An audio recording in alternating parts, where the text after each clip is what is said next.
எல்லாத்துக்கும் வணக்கம். இன்னைக்கு பார்த்தீங்கன்னா பைரி இந்த படம் எப்படி இருக்கு, இந்த படத்துக்கு போகலாம் வேணாமா, கொடுக்குற காசு இந்த படம் ஒர்த்தா அப்படிங்கிறது இந்த விஷயம் இந்த வீடியோவில் பார்க்கலாம். ஸோ அதுக்கு முன்னாடி எப்பவும் சொல்கிறேன், நம்ம சேனலுக்கு சப்ஸ்கிரைப் பண்ணுங்க, பெல் பட்டன் அழுத்துங்க, லைக் பண்ணுங்க, ஷேர் பண்ணுங்க. வாங்க வீடியோக்குள்ள போலாம்.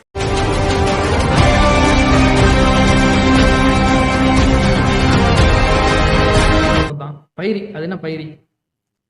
அதாவது கன்னியாகுமரி மாவட்டத்தில் நாகர்கோவில் அப்படிங்கிற ஒரு ஏரியாவில் புறா பந்தயங்கள் ஆண்டாண்டு காலம் நடந்துட்டு இருக்கோம். ஸோ அதோட புனைவு கதையால் இந்த படத்தை வந்து யதார்த்தமாக எடுத்து வச்சிருக்காங்க. அந்த அளவுக்கு யதார்த்தமாக எடுத்து வச்சிருக்காங்க. ஸோ அந்த படத்தில் யாரெல்லாம் நடிச்சிருக்காங்கன்னா பேர் சொன்னாலும் உங்களுக்கு புரியாது. எந்த படத்தில் எல்லாமே புதுமுகம் தான். இதில் வந்து ஹீரோ ஒன் சைடாக லவ் பண்ணுற அந்த சரண்யா ரவிச்சந்திரன் அந்த பொண்ணு மட்டும் தான் நான் வேறு எதுவும் படத்தில் பார்த்துருக்கேன். அந்த பொண்ணை தவிர எல்லாமே புதுமுகம் தான். இந்த படத்தோட ஹீரோ யாருன்னு கேட்டிங்கன்னா சையத் மஜித். இந்த படத்தில் ஒரிஜினல் ஹீரோயினி மேகனா எல்லாம். செகண்ட் ஹீரோயின் வந்து சரண்யா ரவிச்சந்திரன். அதுக்கப்புறம் ஜான் கிளாடி இந்த படத்தோட டைரக்டர், அதாவது ஹீரோட நண்பனா இந்த படத்துலையும் நடிச்சிருக்காரு. ஸோ அதுக்கப்புறம் எல்லாமே புதுமுகங்கள் தான். பேர் சொன்னால் நம்மளுக்கே தெரியாது. இந்த படத்தில் வந்து என்னன்னா, இந்த படத்துக்கு புதுமுகங்கள் போட்டது ஒரு மிகப்பெரிய இந்த படத்துக்கு பலன்னு சொல்லலாம். ஏன்னா யாருமே புதுமுகங்கள் மாதிரி இந்த படத்தில் வந்து நடிக்கல. ஹீரோவாகட்டும், ஹீரோட ஃப்ரெண்டாக வர நம்ம டைரக்டர் ஜான் கிளாடி ஆகட்டும், அதுக்கப்புறம் அந்த சரண்யா ரவிச்சந்திரன் அவங்க கொஞ்சம் கேரக்டர் தான். பட் ஹீரோயினை விட இவங்களுக்கு தான் இந்த படத்தில் வந்து அதை விட ஹீரோயினை விட இவங்களுக்கு கொஞ்சம் ஸ்கோப் இருக்கும். ஃபர்ஸ்ட் அவங்களை இன்ட்ரோடவிலேயே நம்ம வந்து ரொம்ப கவர்ந்துடுறாங்க. நீங்கள் படத்தை பார்த்தீங்கன்னா உங்களுக்கே தெரியும்.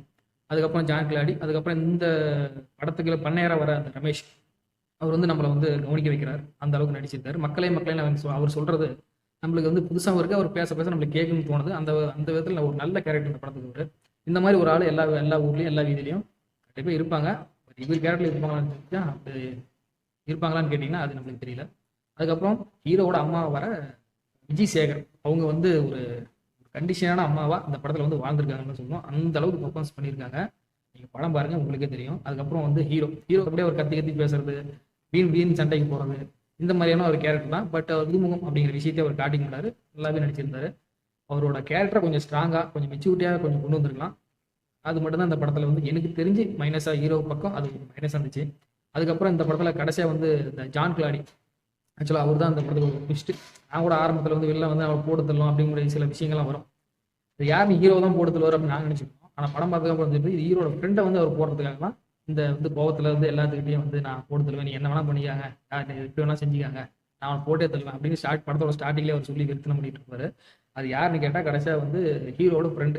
அதுக்கப்புறம் இந்த படம் வந்து எடுத்துக்காட்டு என்ன நடந்தது அப்படிங்கிறதுக்கு போகுது. அதாவது புறா பந்தயம் காதல் இது ரெண்டை வந்து எடுத்திருக்காரு நம்ம டைரக்டர். அது இல்லாமல் இந்த கதைக்கு முக்கியமான ஒரு தூணாக இருந்தது என்னன்னு கேட்டிங்கன்னா இந்த படத்தோட டைலாக், அதாவது வசனங்கள் எல்லாமே குமரி தமிழில் அவங்க போர்ட்ரே பண்ண விதம் ரொம்ப அழகாக இருந்தது. அவங்க பேச நம்மளுக்கு கேட்குன்னு தோணுது. ஏகப்பட்ட கெட்ட வார்த்தைகள் இந்த படத்தில் நிறைய பேசுவாங்க. ஏன் ஹீரோ வந்து அம்மாவே கெட்ட வார்த்தையை பேசுவார். அதெல்லாம் அது கெட்ட வார்த்தையா இல்லை வந்து அது உண்மையிலேயே அது ஒரு நம்மளுக்கு புரியலையான்னு அப்படி எனக்கே டவுட்டாக தான் இருந்தது. அந்த அளவுக்கு வந்து டைலாக்ஸ்லாம் நல்லா எழுதியிருந்தாங்க. அதுக்கப்புறம் கேமராமேன் வசந்தகுமாரோட கேமரா புறாக்களை காட்டுற விதம் அருமையாக எடுத்திருந்தாரு. இந்த படத்துக்கு இசை வந்து அருண்ராஜ். பெருசாக இசையில் ஒன்றும் இல்லை. பட் பேக்ரவுண்ட் ஸ்கோர் வந்து நல்லா பண்ணியிருந்தாரு. அவரோட வேலையை அவர் கரெக்டாக பண்ணியிருந்தார். பேக்ரவுண்ட் ஸ்கோர் மட்டும் தான். பாட்டு ஒன்றும் கேட்குற மாதிரி இல்லை, ரசிக்கிற மாதிரி இல்லை. நல்ல ஸ்கிரிப்டு, ஒரு நல்ல ஒரு உண்மை சம்பவம் தான். இவங்க வந்து புனைவை கதை எடுத்துக்கிற விதம், அப்புறம் வந்து அந்தந்த கேரக்டர்களாகவே நீங்கள் பேசுங்க அப்படின்னு இந்த படத்தை வந்து அவர் வந்து எடுத்திருக்காரு. ரொம்ப வந்து இந்த படத்துக்கு பெரிய ஒரு பலம் தான் சொல்லுவேன்.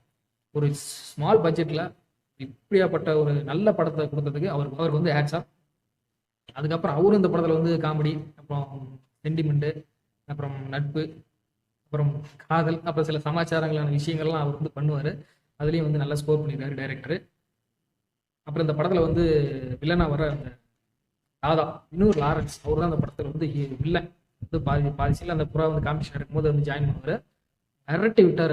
அவர் பார்க்கும் போது டென்ஷன் ஆகிட்டு இருக்க மாதிரி இருக்கும், கோபமாக இருக்கிற மாதிரி இருக்கும்.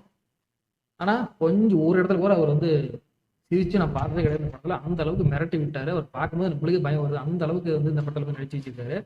அவருக்கு நிறைய படங்கள் வர்றதுக்கு நிறைய வாய்ப்புகள் இருக்குது. எனக்கு ஹீரோ கேரக்டரை விட இந்த கேரக்டர் தான் எனக்கு ரொம்ப வந்து பிடிச்சிருக்கு, வில்லன் கேரக்டர். அவர் பேசும்போது நம்மளுக்கே சிரிப்பு வருது, பட் கொஞ்சம் பயமாக தான் இருக்குது. அதுக்கப்புறம் ஜான் கிளாடோ அப்பாவாக வர அந்த ராஜன் ஹேண்டிகேப் நடிச்சிருப்பாரு. கடைசி அந்த கிளைமேக்ஸில் அவர் பேசுகிற இதெல்லாம் நம்மளை வந்து ரொம்ப சென்டிமெண்ட் ரேஞ்சுக்கு கொண்டு போயிட்டாங்க. அதுக்கப்புறம் எங்கள் அம்மா அந்த என்ன ஓவராக காட்டிட்டாங்கன்னா அந்த ஃப்ரெண்ட் சர்க்கிள் இருக்கிறவங்க கொஞ்சம் ஓவராக காட்டிட்டாங்க.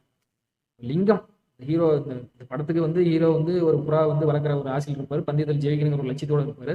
பட் படிப்பில் கோட்டை விட்டுருவார். பட் அவங்க அம்மா வந்து புறா வளர்க்குறது வேறு இந்த மாதிரி விஷயங்கள்லாம் கலந்தது எங்கள் அம்மாவுக்கு பிடிக்காது. இதனாலே அடிக்கடி எங்கள் அம்மாவுக்கு இவருக்கு சண்டை வரும்.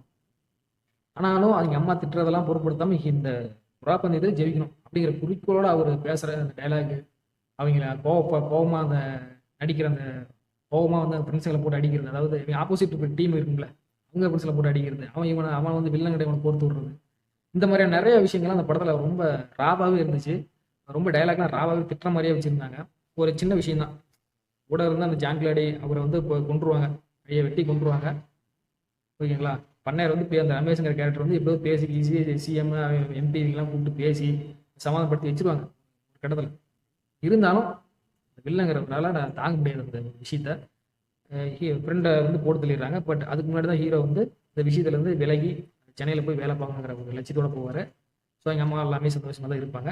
அதுக்கப்புறம் ஃப்ரெண்டை கொண்ட விஷயம் மற்ற ஃப்ரெண்ட்ஸ்லாம் இருப்பாங்களா, அவங்க என்ன பண்ணுவோம், எல்லாம் கோவப்பட்டு லிங்க தவற வைக்கணும், லிங்கம் வந்தால் தான் இதுக்கு வந்து முடிய கட்ட முடியும், இல்லைன்னா நம்ம இப்படியே தான் இருக்க முடியும் அப்படின்னு கோவப்பட்டு அந்த பேசுறது ஹாஸ்பிட்டல் சீக்வன்சி அந்த அளவுக்கு எடுத்து வச்சு ரொம்ப ராவாக எடுத்து வச்சுருந்தேன். இப்போ நீ வந்து இப்போ ஃப்ரெண்டு அவன் அந்த ஜான் கிளாடி வந்து கோவத்தில் தான் போய் அந்த வில்லனை வந்து குத்துறதுக்கு போவார். ஏன்னா ஒரு கட்டத்தில் அந்த வில்லன் வந்து நம்ம ஹீரோவை குத்திடுறாரு. ஏன்னா இது ஹீரோவே போய் வாண்டடாக போய் குத்து வாங்கிட்டு வந்துடுவார் ஹீரோ. அதுக்கப்புறம் என் நண்பனையே கொத்துக்கலான்னு சொல்லி இவர் வந்து எல்லாத்தையும் கூப்பிடுவார்.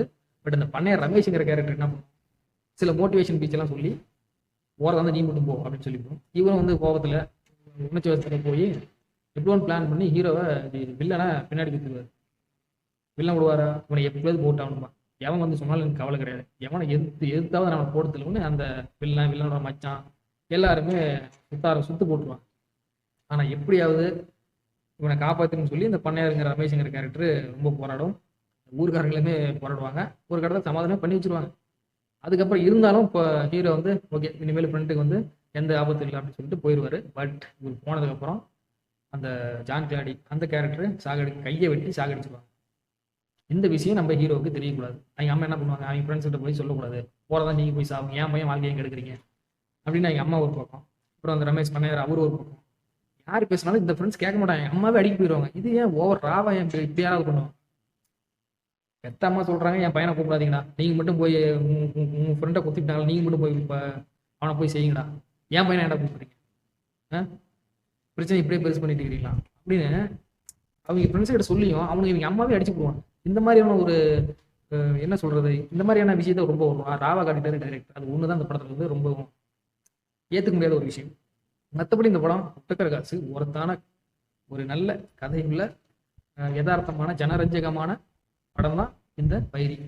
ஸோ இந்த பைரி அந்த டைட்டில் வந்து புறா பந்தயத்துக்காக வச்சதில்லை. இந்த புறா பந்தயம் வேற, புறா பந்தயம் நடக்கும்போது ட்ரைனிங்க்கு பந்தயத்துக்கு முன்னாடி ஒரு ட்ரைனிங் பண்ணுவாங்க எல்லா புறாக்களையும். அப்போ வந்து இந்த பைரிங்கிற ஒரு பறவை அந்த புறா வந்து கொல்றதுக்கு வரும். இந்த ட்ரைனிங் அப்போ தான் அதிக புறா வந்து சுற்றும், அது வந்து கொத்துறதுக்கு வரும். அது அந்த பைரி அந்த ஒரு கேரக்டருக்காக அந்த டைட்டில் வச்சிருக்காங்க. படம் பார்த்ததுக்கப்புறம் தெரிஞ்சு. ஸோ மீண்டும் ஒரு நல்ல அடுத்த ஒரு மூவி ரிவ்யூல உங்களை மீட் பண்ணுறேன். Until then Pairaj tech masala YouTube channel. Stay tuned. Subscribe பண்ணுங்க, பெல் பட்டன் அழுத்துங்க, லைக் பண்ணுங்க, ஷேர் பண்ணுங்க, கமெண்ட் பண்ணுங்க, சேனலை சப்போர்ட் பண்ணுங்க.